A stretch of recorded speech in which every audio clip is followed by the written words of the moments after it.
Fatwa itu pendapat. Fatwa bisa didebat.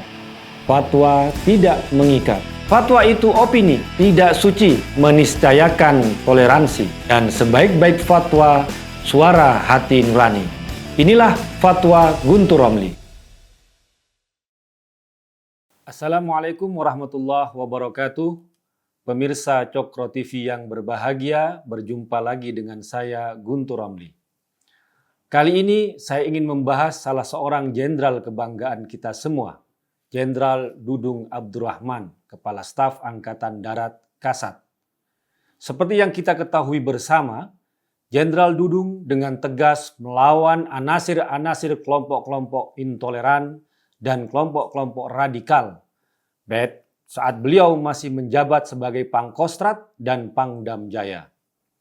Kini, serpihan-serpihan dari kelompok radikal itu berusaha membalas dendam. Mereka berusaha keras melakukan serangan balik. Mereka ingin melakukan pembunuhan karakter terhadap Jenderal Dudung. Hal ini tidak bisa kita biarkan. Jenderal Dudung dilaporkan ke Pusat Polisi Militer TNI AD, Puspomat TNI. Tuduhannya serius, penodaan agama. Tapi penuduhnya dari gerombolan abal-abal yang mengaku sebagai koalisi ulama, habaib dan pengacara, tapi sebenarnya cuma ganti kulit dari kelompok radikal FPI. Ya, orang-orang itu memang berasal dari FPI. Mereka yang mengaku-ngaku sebagai ulama, habaib dan pengacara memang orang asli dari FPI, organisasi terlarang yang sudah dibubarkan oleh negara pada akhir tahun 2020. Contohnya, ada orang yang bernama Damai Hari Lubis yang jadi jubir koalisi itu adalah pengacara Rizik Syihab. Modus Damai Hari ini mendirikan perkumpulan baru untuk setiap isu. Agar tidak kepanjangan, kita singkat saja nama Damai Hari dengan Damri alias Damai Hari. Saat kasus KM50, di mana ada 6 laskar FPI yang tewas karena melawan petugas polisi, Damri datang dengan kelompok bernama AAB, Aliansi Anak Bangsa. Damri juga pernah membuat Korlabi, Koordinator Bela Islam bersama Novel Bamukmin. Kerjaannya tukang lapor ke polisi.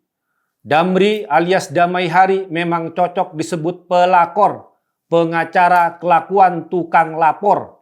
Tapi ironisnya, justru klien dia, siapa lagi kalau bukan Rizik, yang malah sering masuk penjara.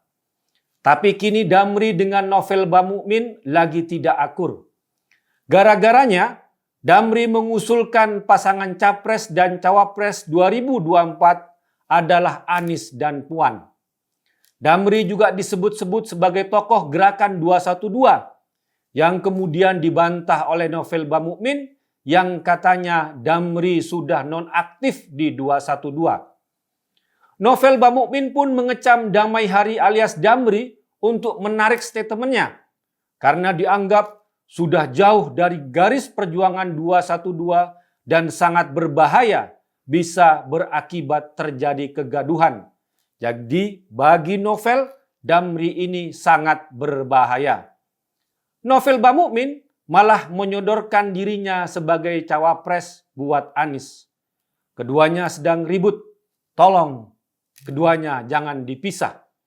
Tingkah laku keduanya, Damri dan Novel ini membuat kita geleng-geleng kepala.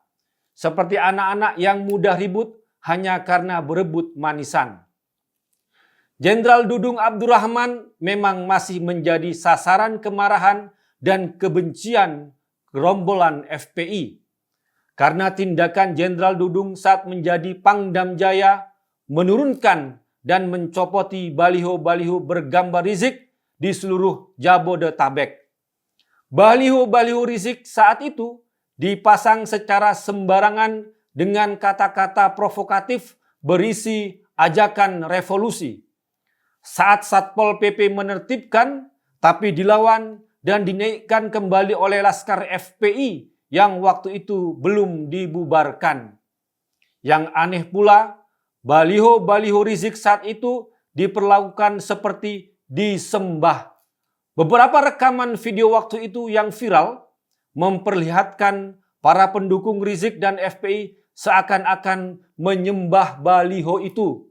Mereka berbaris, bernyanyi-nyanyi, dan berteriak takbir sambil menghadap baliho Rizik. Ada pula yang berdoa sambil menghadap baliho Rizik yang jumbo. Tindakan mereka kala itu mengingatkan saya pada tata cara ibadah orang-orang Yahudi yang berdiri mengangguk-angguk dan berdoa di hadapan tembok ratapan.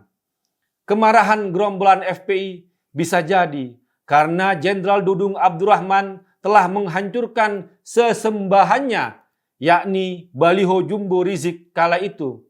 Saya jadi teringat kisah dalam Al-Quran, Raja Namrud yang marah besar kepada Nabi Ibrahim yang menghancurkan berhala-berhalanya. Sebenarnya, tindakan pendukung FPI itu terhadap baliho-baliho Rizik bisa disebut mencemari agama Islam. Bagaimana mungkin nama Allah Subhanahu wa taala dan Rasulullah sallallahu alaihi wasallam yang mulia dibacakan di hadapan baliho dan foto besar Rizik yang sudah berkali-kali masuk penjara dan terkait dengan dugaan kasus cat mesum. Wala talbisul haqqa bil batil. Dan janganlah kamu mencampur adukkan antara yang hak, yang benar dengan yang batil. Ini larangan dari firman Allah Subhanahu wa taala. Seharusnya gerombolan FPI berterima kasih kepada Jenderal Dudung yang menghancurkan baliho Rizik. Mereka bisa beribadah lepas dari syirik. Kalau tidak karena ada Jenderal Dudung, gerombolan itu masih menyembah baliho. Demikian, wassalamualaikum warahmatullahi wabarakatuh. Fatwa itu pendapat. Fatwa bisa didebat. Fatwa tidak mengikat. Fatwa itu opini, tidak suci, meniscayakan toleransi. Dan sebaik-baik fatwa, suara hati nurani. Inilah Fatwa Guntur Romli.